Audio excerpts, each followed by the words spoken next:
Sud Radio, le coup de cœur des libraires. Valérie Expert, Gérard Collard.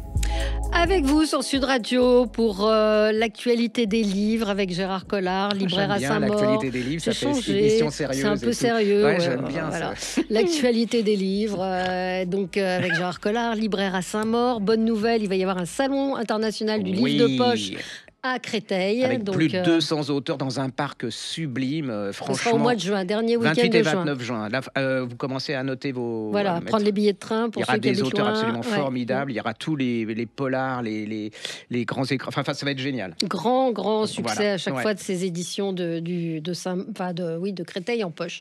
Alors, on commence par quoi, Gérard ? Alors, il y a des livres qui ont des destins, vous savez. Je ne vais pas vous raconter vraiment l'histoire, mais j'ai une amie qui me dit j'ai une amie qui a écrit un livre, elle aimerait bien que tu le lises. Ça, j'ai l'habitude. Ça, on n'aime pas. Ouais, ça, j'ai l'habitude. Alors, généralement, je ne les lis pas. Hein, donc, et puis là, je ne sais pas, j'ai Tiphaine Dumontier, Dans le ventre des filles, chez Grasset. Et c'est absolument, j'ai été touché, j'ai été bouleversé. Et puis, alors, c'est l'histoire d'un couple très sympa. Ils ont un enfant, Arthur. Il a 2 ans et demi, je crois. Et puis, elle tombe enceinte et elle va chez le gynéco, elle se fait une écho. Et là commence le problème, c'est-à-dire qu'elle en a un qui est super. Donc et elle tout. est enceinte de jumeaux. Voilà, et elle en a un petit il y a un problème. Et c'est tout... alors, qu'est-ce qui va se passer avec ce second, celui qui n'est pas très, très, très bien? C'est le parcours de cette femme. Mais alors, c'est absolument incroyablement écrit. Je suis rentré dedans. Et puis alors là, c'est la distance qu'il y a entre l'homme et la femme. C'est-à-dire que... Non, mais c'est vraiment quand elle ressent dans son corps. Je veux dire, moi, en tant que père ou en tant qu'homme, vous pouvez imaginer, mais c'est...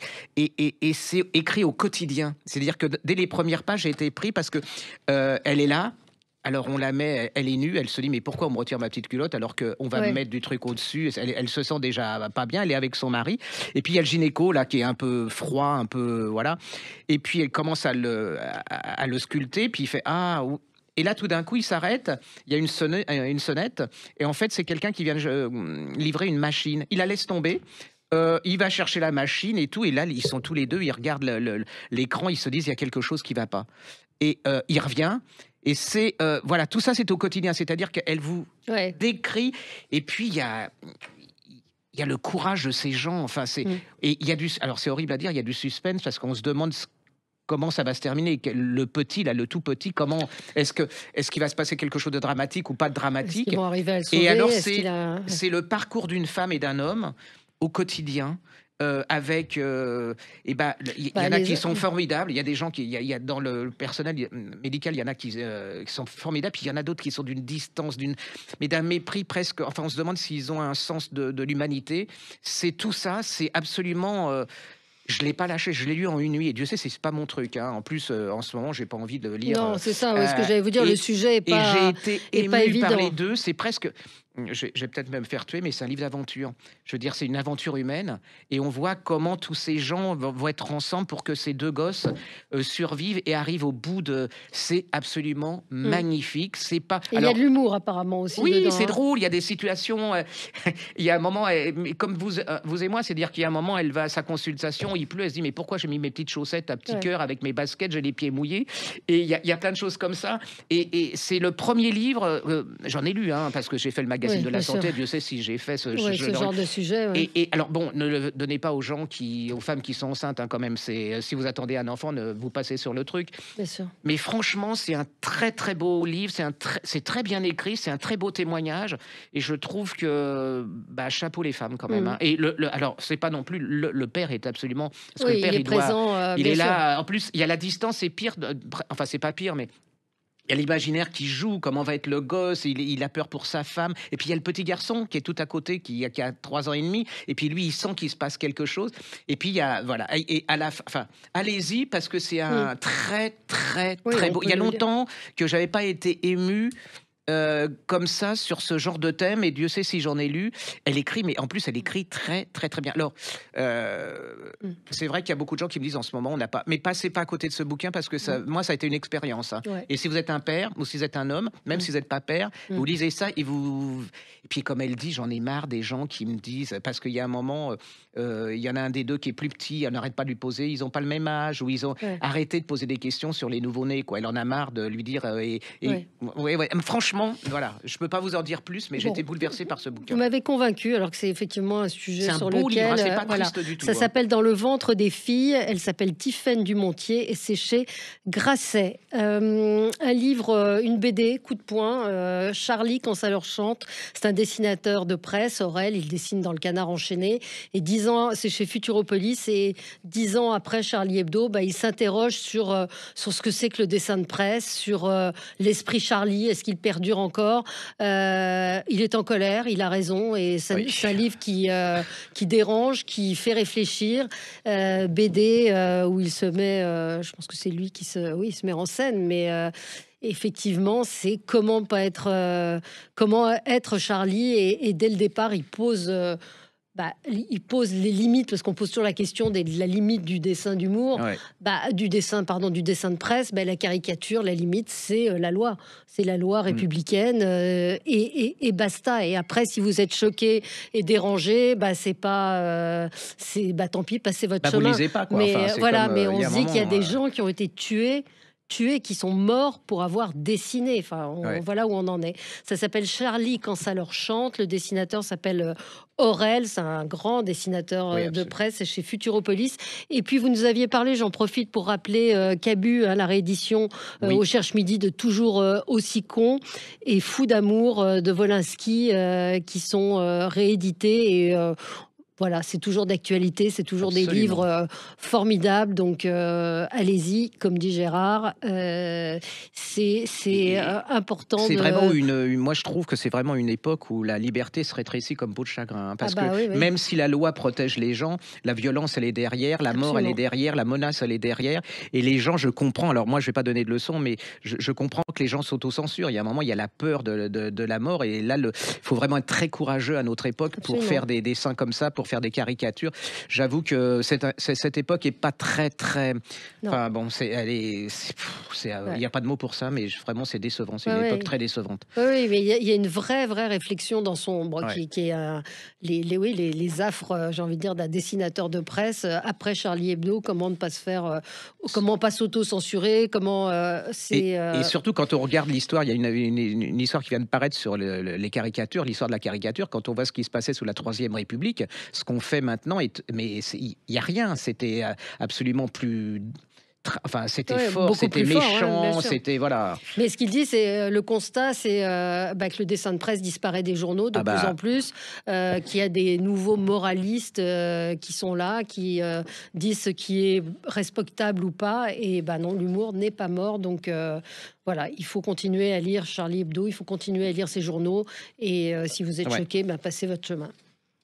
Un petit polar. Oui. Éric Mercier. Alors j'adore Éric Mercier. C'est celui qui fait des polars sur le thème de l'art. Alors il a fait Fauve, Panique à Drouot et Le Secret de Van Gogh. Et là il vient de faire paraître l'énigme Modigliani.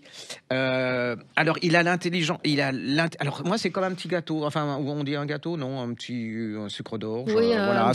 Quand on lit plein de trucs un peu durs, un peu lourds, je lis ça et ça me fait plaisir. Je suis absolument jamais déçu.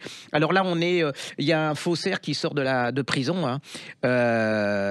Et puis alors là, il n'a pas de peau parce qu'on le retrouve dans une décharge du Val-de-Marne. Il est pendu, mais ébouillanté, parce que je ne savais pas, mais quand sous l'Ancien Régime, ébouillanté, c'était ce qu'on faisait aux faussaires. Ouais, c'est ce qu'on faisait aux faussaires. Et donc, il y a des inspecteurs qui mènent l'enquête. Hein. Et puis au même moment, sur le marché de l'art, il y a un Modigliani, le portrait d'une femme, qui apparaît. C'est un tableau complètement inconnu.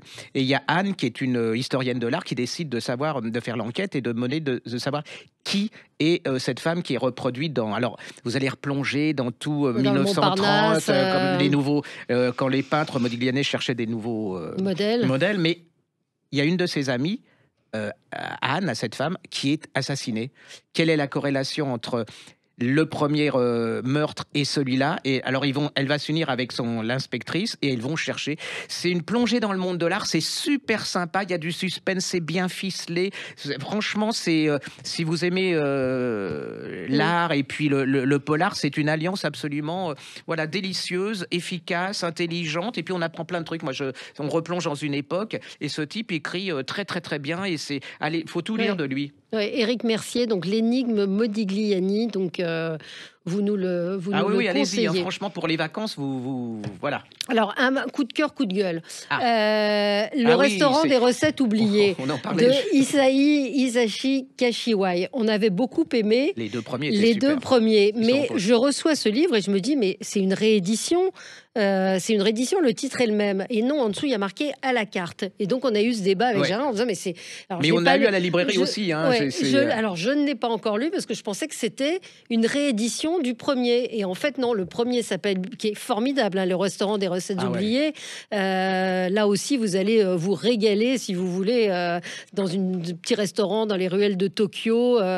C'est vraiment très bien. C'est vraiment très bien. Donc, il y avait eu le premier donc, qui s'appelait le restaurant des recettes oubliées. Le deuxième qui s'appelait Deuxième Service et celui-ci qui s'appelle À la carte. Donc je vais me précipiter pour le lire. Ils ont toujours des couvertures très sympathiques, très très très doux. Mais il faudrait leur signaler peut-être qu'ils mettent tome 3 ou un truc quelque chose comme ça. Parce que j'ai cru que c'était pas voilà. Donc on est content, on a un livre à découvrir. On marque une pause et on se retrouve dans un instant avec vous sur Sud Radio. Sud Radio, le coup de cœur des libraires. Valérie Expert, Gérard Collard. Alors Gérard, on continue notre revue de livres de la semaine. Oui. Et les gens cherchent, vous savez, c'est des gros bouquins qu'on commence et c'est le seul moment où on a le temps vraiment. Et je sais pas si je vous en avais parlé, mais j'ai décidé d'être répétitif, donc je m'en fous complètement. C'est de Karine Resset, ça s'appelle Dans la maison d'été chez Flammarion. Et c'est absolument. Alors là, vous allez vous y plonger, vous commencez. C'est l'histoire de. C'est une maison. Alors c'est l'histoire de. C'est un couple. On est dans les années 80. Il y a Rose. Alors Rose, c'est une femme. Vous savez, comme ces femmes qui dirigent leur famille, enfin qui sont là, qui sont la référence, les femmes maîtres. Enfin, c'est ça. Et donc elle décide. Sa mère et son père sont tués dans un accident de voiture. Et elle décide de tourner la page et d'acheter une maison au Pouliguen. Ça s'appelle les Acacias.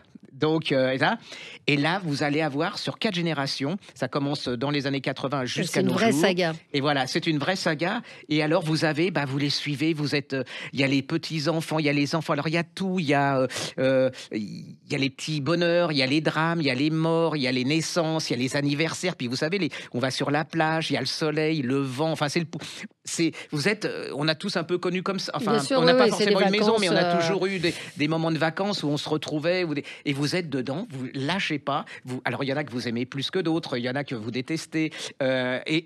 Et puis, il va arriver une chose, c'est que c'est comme les repas de Noël, quand la maman ou le père meurt, la famille, elle se disloque un peu. Ils vont vendre les hortensias. Et là, vous avez envie de dire, vous êtes dedans, je veux dire, mais on va vous aider. Enfin, si c'est une question d'argent, fermez pas cette maison, continuez. Mais c'est complètement avec des amis. Puis je me dis, mais il faut qu'on continue à aller j'espère qu'elle va faire la suite. Il faut continuer à nous raconter l'histoire de ces gens. C'est un peu comme ces feuilletons de télé, vous savez, ces séries où on attend la saison d'après. Et vous êtes complètement. Vous allez vous y retrouver, parce que vous allez retrouver votre oncle, le cousin que vous supportez pas, la neuneu qui fait ses coups en douce, celle que vous aimez. Voilà. C'est les jeux sur la. Vacances. Alors, donc comment ça s'appelle ?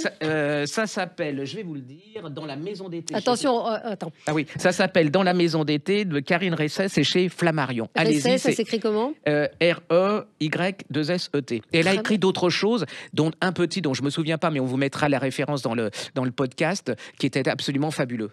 Très bien. Un petit livre très mignon. C'est super. Salut les amoureux, Emmanuel Bergougnou et Amélie Lafetteur. C'est chez Larousse Jeunesse. C'est un petit garçon qui comprend pas très bien ce qui lui arrive. Il a 8 ans. Il a plus faim. Il s'appelle Marcel. Et puis Marcel, il est un peu, il a des grands yeux. Son père lui dit mais qu'est-ce qui se passe ? Rien à l'école. Il tombe de sa chaise.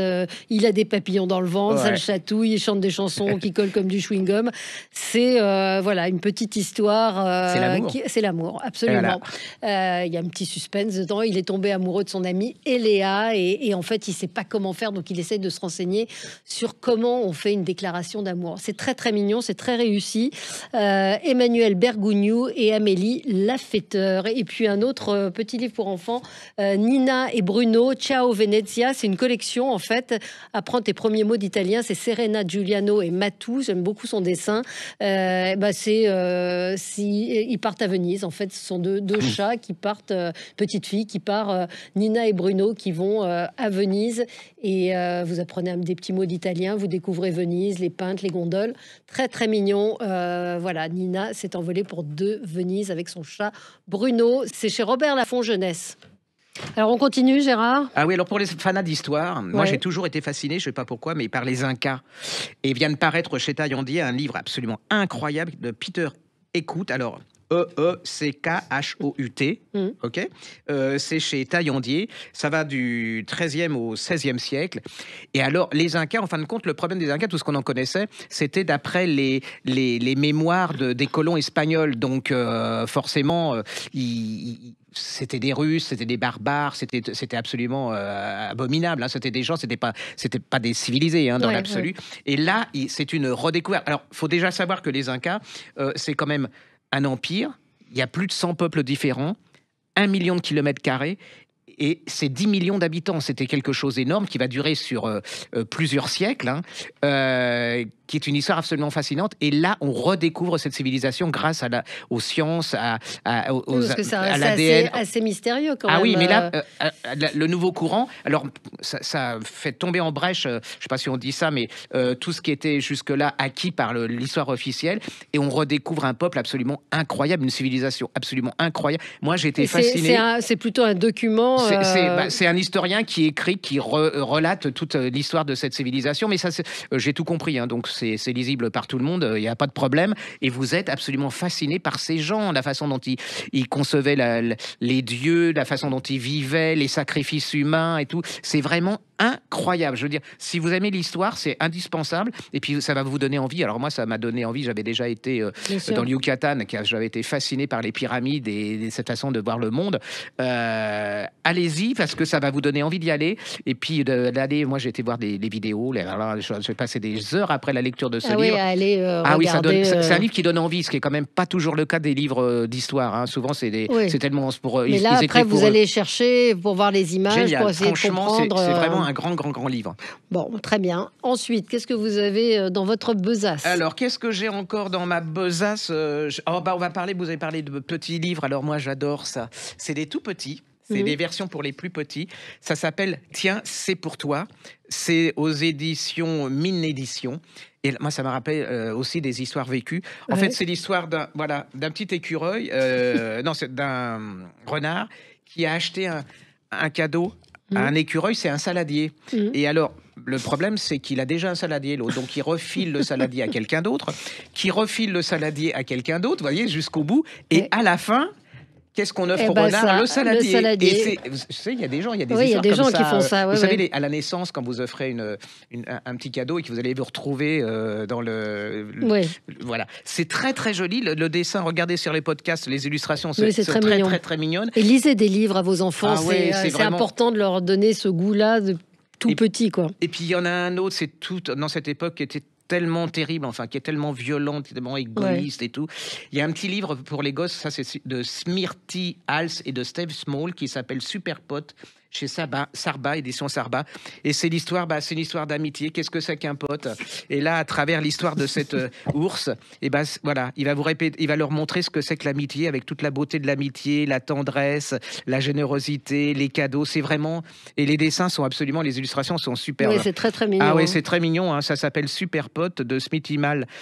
Hals, H-A-2-L-S et Steve Small, c'est chez Sarba et c'est vraiment très joli livre. Dans les romans graphiques aussi, Futuropolis, Ben Barka, La disparition, David Servenet, Jacques Rénal, l'affaire Ben Barka qui est racontée avec un roman graphique. J'aime beaucoup le dessin, le trait et la façon dont cette histoire est est raconté. C'est très très réussi comme album, surtout pour les plus jeunes. Oui, parce qu'il faut pas... rappeler, parce qu'ils savent pas qui. Absolument. En fait, c'était un opposant d'Hassan II qui va être enlevé par, on suppose, des barbouzes de Hassan II en plein Saint-Germain et qu'on retrouvera jamais et on n'aura absolument jamais d'explication. Et ça a été une rupture diplomatique entre De Gaulle et le Maroc. C'est vraiment, pour les jeunes, c'est vraiment une très très belle manière de redécouvrir l'histoire de France. Et puis Florence Sestac, vous savez, qui avait fait le Démon de Midi, qui avait été mis en scène et joué par Michel Bernier. Là, elle publie Le Démon de Mamie. Et donc, elle est tellement drôle. Donc, c'est Le Démon de Mamie ou la sénescence enchantée. C'est sa vie. Elle raconte toujours sa vie. Hein. Le Démon de Midi, c'est quand son mari l'a quittée. Et là, elle raconte qu'elle est une mamie, qu'elle a des petits-enfants. Et c'est tous les désagréments du 3e, du 4e âge, quand on doit gérer les petits-enfants, ses parents. Et c'est évidemment tout très, très, très drôle. Il y a un dessin vraiment plein d'humour. Enfin, c'est génial. Mais là aussi, c'est un rayon de soleil. Quand vous la lisez, elle a tellement d'humour, d'autodérision. Florence Sestac, donc Le Démon de Mamie, si vous cherchez des cadeaux pour vos Et comme elle dirait quelqu'un de célèbre, elle donne de la profondeur, la légèreté. Absolument. Voilà, je crois qu'on peut le dire. C'est une phrase, je crois, de Gérard Collard. Un petit dernier pour la route. Juste pour vous signaler que Charles-Henri Vial et Éloi Vial, qui avait fait le magnifique Marie-Antoinette chez Perrin, qui était une biographie absolument incroyable, a fait Les lieux de Napoléon chez Perrin. Et ça, c'est génial. C'est une sorte de guide où Napoléon a vécu. C'est-à-dire qu'il y a une recherche absolument incroyable. Et je trouve que pour les vacances, ou même en général, vous prenez, où que vous alliez en France ou à Paris, vous preniez ce bouquin et il va vous raconter l'histoire de Napoléon et de Bonaparte à travers les lieux qu'il a fréquentés. C'est absolument génial. Vous pouvez le lire n'importe où. Moi, ça m'a donné envie d'aller voir des endroits que je connaissais pas du tout. Et puis en plus, c'est une manière originale de découvrir l'histoire de Napoléon parce que cet homme, c'est certainement un des plus grands historiens. C'est un jeune, un des meilleurs historiens français contemporains. Il faut tout lire de lui. Le Marie-Antoinette était absolument un chef-d'œuvre, mais vraiment et accessible à tous. Allez-y parce que pour moi, c'est un des meilleurs guides de l'année, alors que c'est pas un guide, c'est un vrai essai. Mais ça vaut tous les guides du monde pour connaître à la fois Napoléon et puis la France à travers les lieux qu'il a fréquentés. Redites le titre. Ça s'appelle Les lieux de Napoléon. C'est chez Perrin de Charles-Éloi Vial. Merci Gérard. On se retrouve la semaine prochaine pour encore des livres. Sud Radio, le coup de cœur des libraires. Valérie Expert, Gérard Collard.